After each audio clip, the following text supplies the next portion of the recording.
और किसके बच्चे का है? खड़े हो जाए, आप भी खड़े हो जाए। हाँ बैठ जाइए, बैठ जाइए, भी ले लीजिएगा, बोलो। राधे राधे गुरुजी। जी मेरा ये क्वेश्चन है गुरुजी, मेरी सासू माँ बुजुर्ग है, वो एकादशी का व्रत करती है, तो वो बोल रही थी कि मुझे उद्यापन करा दो। तो मैंने बोला कि महाराज जी की आपने कथा नहीं सुनी क्या? तो कह रही थी कि नहीं सुनी। मैंने बोला मैं सेंटर जेल भोपाल में रहती हूँ, मैंने वहाँ की कथा सुनी, रोज जाते थे हम लोग, वहाँ एंट्री नहीं थी, फिर भी राधा रानी ने बुला लिया था। तो मैंने बोला महाराज जी क्या आप एक बार कथा सुनिए, उनने 11 के उद्यापन के लिए मना करा है कि आप करते रहो ऐसा। तो कह रहे मेरे से बनता नहीं, 60 साल से उम्र, 70 साल की हो गए। तो मैं बोले आप तुम जाओगी तो पूछ के आना महाराज जी से कि करना चाहें तो कर सकते हैं, रहना चाहें तो रहो अखंड, उसमें क्या दिक्कत है? उद्यापन की जरूरत नहीं पड़ती, पर अधिक वृद्ध हैं, उनका मन है करने का, उद्यापन करके भी फिर व्रत को कंटिन्यू कर सकते हैं। अच्छा हाँ, करना चाहें तो, नहीं करना चाहो तो कोई बात नहीं। तो मैंने बोला कि आप 2-3 बार फरियाल करो, नहीं बनता आपसे। तो एक बार आपकी वीडियो में हमने सुनी थी कि आपने मना करा था, तो मैंने उनको बताया था। जरूरत नहीं है, कंटिन्यू रखो, पर जो चाह रहे हैं कि अब नहीं हो रहा है, वैसे एकादशी तो मरते दम तक करते ही रहना चाहिए। खाओ, फल खा लो, चावल सब्जी दाल मत खाओ उस दिन, एक दिन फल फूल खाओ, खूब खाओ, कोई दिक्कत नहीं, पर फल खाओ। हाँ तो वो मुझे यकीन नहीं हो रहा, बोले तो आप पूछ के आना, तो इसलिए मैं आई। ठीक है, राधे राधे गुरु। राधे राधे। जल्दी राधे राधे गुरुजी, आज मेरा जन्मदिन है। अच्छा, happy birthday to you. Thank you. आप अपना आशीर्वाद दीजिए। आशीर्वाद है, खुश रहो। मैं आपको एक गाना सुनाने जा रही हूँ। गाना सुनाओ। हरी ऐसे बसो मेरे मन में, जैसे तुलसा बसी आंगन में, जैसे फूलों में खुशबू है रहती, वो हमको नजर नहीं आती। ऐसी खुशबू फैला दो मेरे मन में, कोई देखे ना तुमको हम में। सुंदर। ये मेरे पिताजी हैं। गुरुजी कोटि कोटि चरणों में प्रणाम। बच्ची के आग्रह पे हमको भी मौका मिल गया आपके दर्शन करने का। बच्ची 3 दिन से लगी थी कि इस बार का जन्मदिन गुरुजी के आश्रम में ही हमारा हो। वाह, इसलिए खुश रहिए। बच्ची पे कृपा बनाए रखें। श्रीमन नारायण गुरुजी, जी जी, चरणों में आपके कोटि कोटि प्रणाम। गुरुजी, बड़ी दिन से हम आशा लगाए थे आपसे मुलाकात होगी या नहीं होगी, 7-8 साल से इंतजार में थे कब जाएंगे हम वृंदावन, गुरुजी से मिलेंगे। मेरे बेटा और पति तो नहीं ला सके, लेकिन दामाद के उनको बहुत आशीर्वाद दे दीजिए, उनका मनोकामना पूरी हो गुरुजी। खुश रहिए। गुरुजी, एक सवाल है, वृंदा के बारे में थोड़ा सा बता दीजिए। वृंदा कौन थी, उनका पति कौन है? जलंधर की पत्नी है वृंदा जी। भगवान से विवाह बाद में हुआ, भगवान को पति रूप में वो चाहती थी जी। फिर भगवान ने जलंधर को शिवजी ने मारा और वृंदा से भगवान का विवाह हुआ। आज भी बड़ी एकादशी के दिन तुलसी विवाह होता है। जी गुरुजी। शालिग्राम भगवान और तुलसी जी। गुरुजी, एकादशी के दिन बहुत लोग बोलते हैं जल नहीं देना चाहिए तुलसी में, या कुछ जैसे नहीं, जल देने का कोई रोक टोक नहीं है। संडे के दिन, रविवार के दिन तोड़ते नहीं। नहीं, वो तो नहीं तोड़ते हैं गुरुजी। गुरुजी, मेरा सब परिवार को राधे राधे बोल दीजिए, कोटि कोटि खुश प्रणाम। राधे राधे गुरुजी, पूरे परिवार को बस आपका आशीर्वाद चाहिए। खुश रहिए। और मैं ये पूछना चाहती हूँ कि मैं गुरुमुख हो चुकी हूँ और मेरे हस्बैंड गुरुमुख नहीं हुए हैं, तो क्या वो दान करने से व्यर्थ होता है? नहीं, व्यर्थ क्यों? दानम दुर्गति नाशनम, दान करने वाले की कभी दुर्गति दुर्दशा नहीं होती, इसलिए दान सबको करना चाहिए। तो गुरुमुख होना जरूरी है? हैं? गुरुमुख होना जरूरी है? हो सकते हैं तो हो जाइए। गुरु की जरूरत तो पड़ती ही है जीवन में। हमें भी गुरु की जरूरत पड़ी, हमने भी जीवन में गुरु धारण किए, तब गुरु कृपा से ही सब कुछ होता है बेटा। जैसे विवाह करना जरूरी है कि नहीं, बोलो। हाँ गुरुजी। क्या बिना विवाह के आपका किसी पुरुष से या किसी स्त्री से रिश्ता हो सकता है? नहीं। तो मैं किसी जैसे विवाह नाम की एक रस्म होती है, उसके बाद एक स्त्री और एक पुरुष के साथ आप पति पत्नी की तरह सदा रह सकते हैं, आपका सदा के लिए एक रिश्ता जुड़ जाता है। उसी तरह गुरु मंत्र लेने के बाद भक्त का भगवान से सदा के लिए एक संबंध जुड़ जाता है, इसलिए गुरु मंत्र लिया जाता है। राधे राधे गुरुजी। हाँ, प्रणाम गुरुजी। गुरुजी मेरे अलकापुरी पटना से आए हैं, सब गुरु बहन को राधे राधे बोल दीजिए आप। अच्छा, हाँ बोल दीजिए सब गुरु बहन को राधे राधे। बहुत बोलिए कि मेरे तरफ से बोल दीजिएगा, मेरे तरफ से। हाँ, ये मैया की तरफ से सबको राधे राधे। हाँ, अलकापुरी गुरु बहन सबको राधे। ये भैया से बात करा दो, क्या कह रहे हैं जी? आपके चरणों में सत सत, माइक अच्छे से लीजिए। हाँ, आपके चरणों में श्री अनिरुद्ध महाराज जी, आपके चरणों में सत सत प्रणाम। आपकी कृपा से हमारी जान बच गई। क्या हुआ?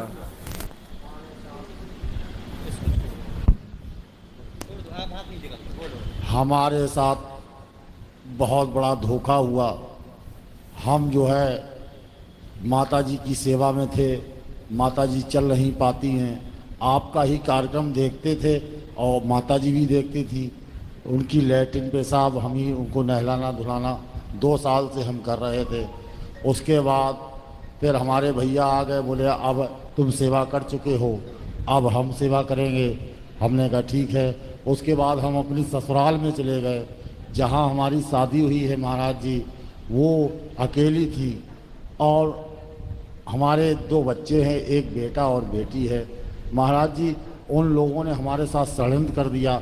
सोना चांदी का कुछ विवाद हुआ, बंटवारा हुआ भाई और उसमें, तो आधा सोना भैया ले गए, आधा हम ले आए। उसके बाद वो सोना की वजह से उन्होंने हमें सल्फास खिला दिया।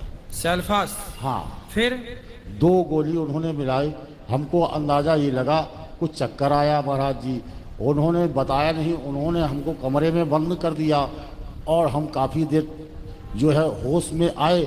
जैसे ही होश में आए तो दरवाज़ा अंदर से लॉक देखा, तो अंदर से लॉक दरवाज़ा खुल गया अपने आप। महाराज जी आपकी ही कृपा से, आप नारायण के ही अवतार लग रहे हैं। हम आपको सत सत नमन करते हैं और हम चाहते हैं कि आप जैसे आपके वहाँ से हम चल कर आए हैं, इसलिए कि आपके दर्शन कर सके। माता जी हमारा आपका ही प्रवर्तन देखती हैं। तो आपको जहर दिया गया पर आप स्वस्थ हैं, फिर कोई दिक्कत नहीं हुई? नहीं, कोई दिक्कत नहीं। आपकी तो जिनने जहर दिया उनको बोला नहीं आपने, ऐसा क्यों किया आपने? हमने उनसे कुछ नहीं बोला। हम किसने दिया था जहर? ये हमारी पत्नी ने, सास ने, ससुर ने। तो आपकी पत्नी आपको जहर काहे देती है? अब वो लोग ये चाहते थे कि हम संत ना बने, हम आपका प्रवचन ना सुने। उन्होंने इस प्रकार से, और कि हमारे साथ तमाम धोखाधड़ी करती थी वो, तो हम कौन? पत्नी? हाँ। पत्नी आपसे धोखा करके क्या पाएंगी? क्यों धोखा करती हैं वो आपसे? क्या फायदा है उनका? अब उनका हम महाराज जी कुछ बता नहीं सकते हैं, क्योंकि चरित्र अब हम क्या बताएं आपको। सोना होना जो था वो आपको कौन दे रहा था? वो सोना माता जी ने दिया था। आपकी माता जी ने कि हाँ। सासू माता जी ने? नहीं, सासू माता जी ने, हमारी माता जी ने दिया था। आपको दिया था? हाँ, हमारी एक बिटिया है, बोले आधा उसको बांट देना, आधा भैया को दे देना। दोनों जगह सोना पहुंच गया था। उसी सोने के विवाद में हमने, भैया ने कहा कि उनकी माता जी, भैया मतलब आपके भाई? हाँ, बड़े तो भाई। आपने भाई को सोना हाँ, दिया? कितना सोना दिया? उसमें हमारी खेती बिक गई उनके इलाज में। तो सोना की बात आई तो सोना वो देने को तैयार नहीं थी। कितना सोना? वही करीब होगा, करीब जो है आधा कुंटल सोना, आधा किलो। आधा किलो? हाँ, आधा किलो सोना था। हाँ। तो भैया को दे दिया आपने? माता जी रेजेंसी में भर्ती रही, उनके इलाज में 2-3 बीघा खेती भी बिक गई। सोने की बात आई, बोले और इलाज चाहिए। इलाज में उनके पस पड़ गया, किडनी में पस पड़ गया, उसमें लीवर में पस पड़ गया। तो उसमें इलाज में सोने की बात आई, बोले सोना बेच दो अब। तो सोना बेचने में जब आए हम, तो उन्होंने कहा हम सोना नहीं देंगे। भैया ने कहा सोना ला के दो तो भैया माता जी का इलाज कराया जाए। उसी में विवाद में उन्होंने रात में षड्यंत्र रच दिया। तो वो सोना आपकी पत्नी के पास है, हाँ, वो सोना हमारी तो पत्नी वो के देना वाले। नहीं चाहती। वो देना नहीं चाहती हैं। अच्छा, हम बच बचा के वहाँ से स्त्री भागे। से आप सोना ले कैसे सकते हैं? स्त्री कैसे दे देगी सोना? हाँ, ये भी तो सोचो। हाँ, ये तो स्त्री के पास यदि सोना है हाँ, और आप मांगो कि सोना दे दो, कैसे देगी? हाँ, सही कह रहे हैं महाराज जी आप। है ना? तो आप यही गलती कर रहे हैं। पत्नी को सोना दिया जाता है, लिया थोड़ी जाता है। अच्छा, अच्छा। हाँ, आप तो आधा किलो और दे दो तो वो तो हाथ डाल के पूरी सालपास निकाल लेगी वापस। हाँ। अब आप मांग रहे हो तो वो दे रही है सालपास ले। तो महाराज जी हमको आप गुरु दीक्षा दे दीजिए। हैं? गुरु दीक्षा यही तो दीक्षा है कि दो पत्नी को सोना। तो हम कल आपकी दीक्षा ले लें जो है। कल सुबह ले लेना। ठीक, तो आप ठीक। पत्नी के संग रहोगे, आपके भजन करोगे? आपकी इस आश्रम में रहना चाहते हैं आप? हमको नहीं, रहना तो ठीक है, पर पत्नी के पास जाओगे, आओगे कि नहीं? अब पत्नी के पास तो अब कैसे जान जोखिम में फिर जाके चले जाएं? एक बार तो आपने बचा दिया है नहीं तो हमको। अब की बार बोल देना कि हम देने आ रहे हैं सोना, तो वो फिर हाथ डाल के पूरा निकाल लेगी सेल्फास, जितनी खिलाई होगी ना। हाँ, अब बोल देना ले नहीं रहे हैं, देंगे। बोले हमारे को और मिला 3-4 किलो सोना। हमने उनसे बोला कहा, पायो जी मैंने राम रतन धन पायो, मैंने बहुत धन पा लिया है। महाराज जी हमने कहा वो नारायण के स्वरूप लगते हैं, नारायण की ही अवतार हैं। आप हम दीक्षा ले चले, तुम भी ले लो। वो कहते हैं हम दीक्षा इच्छा हम नहीं लेते हैं। हाँ, तो उसका ध्यान धरो मोर रोटी में आग लगे थारी पोथी में, उसका ध्यान तो सोना में रखा है। वो काहे दीक्षा लेगी? उसका ध्यान अभी सोने से हटे तो फिर वो भगवान तरफ बढ़े। अभी तो सोने चांदी में उलझी है वो। तो आप तो ठीक भगवान का भजन करो। और बच्चे पढ़ लिख गए कि अभी छोटे हैं? नहीं, बड़े बड़े हो गए। बेटा बीटेक फाइनल है, बिटिया बीएससी फाइनल तो है। शादी वादी बच्चों की? शादी आदि वो ससुर साहब कहते हैं हम करेंगे, तुम नहीं कर पाओगे, तुम भगवान का भजन करोगे, तुम क्या शादी करोगे? अच्छा, ऐसे तो, बोलते तो ससुर जी जो हैं आपके, हाँ। तो उनके कोई मतलब आपका साला वाला नहीं है क्या? साला सौतेला है। सौतेला है। हाँ, तो मतलब आपके ससुर जी आपके बच्चों का अच्छे से ध्यान रखते हैं, पालन पोषण करते हाँ, हैं? पालन पोषण तो अच्छे तरीके से करते हाँ, हैं। फिर ठीक है। तो आप करो भजन, बढ़िया है, आनंद है। अब तो- बाद में आपका मन जाएगा तो नहीं पत्नी की तरफ? नहीं, पत्नी की तरफ तो नहीं जाएगा। फिर कहाँ अब- जाएगा? अब आपके चरणों में ही रहेगा। ठीक है, तो मन से पक्की बात कर लेना पहले। क्यों मन कहाँ रहेगा? तो पत्नी की तरफ जाएगा महाराज कि जी, भगवान में रहेगा? 3 दिन के लिए हम एक वहाँ आश्रम है बरसाने में, ठीक है, वहाँ जाएंगे। उसके बाद बिल्कुल फिर जाइए, भगवान आपकी की सेवा शरण में में आ रहो। जाएंगे। तो कल सुबह दीक्षा में दे ठीक दीजिए। है, ठीक है, ले लेना। ठीक, और हम निःशुल्क करेंगे, कोई हमको लेना देना नहीं। हाँ हाँ ठीक है, आप भोजन बांटा करो। यहाँ भोजन की लोग को लेके भी आ रहे हैं, फिर भी हम लोग सामान अपना किसी के पास मत रखिए। जरा सी नजर हटते ही यहाँ सामान चोरी हो नहीं, जाता हम है। लोग का परिवार था। जेब से मोबाइल निकल जाता है। गुरुजी, हम इसलिए लोग का किस परिवार किस का था। सामान कौन संभालेगा? इसको आपको सामान तो अपना बिल्कुल सुरक्षित अपने पास रखो। मेरा चोरी परिवार इतनी था, ज्यादा इन हो लोग जाती की है ना। सामान पास में हम लोग को माता जी हाँ, थी, अपने बैठी। पास ही रखिए, किसी के भरोसे मत रखिए। किसी के भरोसे नहीं रखे थे गुरुजी, ये माता जी थी। हाँ, जो भी माता जी बैठी हम लोग को बहुत तकलीफ हुआ है गुरुजी, बहुत तकलीफ हुआ है। फेंक दिए हैं लोग। हाँ? सामान सब फेंक दिया गया। हमने कहा कि हमके एक बस प्रश्नोत्तरी के मारे रुके थे। तो अभी तो आप देखो मिल रहे हैं, बातचीत कर रहे हैं, किसने फेंक दिया? कोई जो दाढ़ी वाले बाबा जी कौन थे? चलो उनको, नहीं, पागल नहीं है वो, कब से इसी जगह थे। चलो देखते हैं कौन है वो, देखते हैं कौन है, बात करेंगे उनसे। जी हेलो जी महाराज जी, राधे राधे।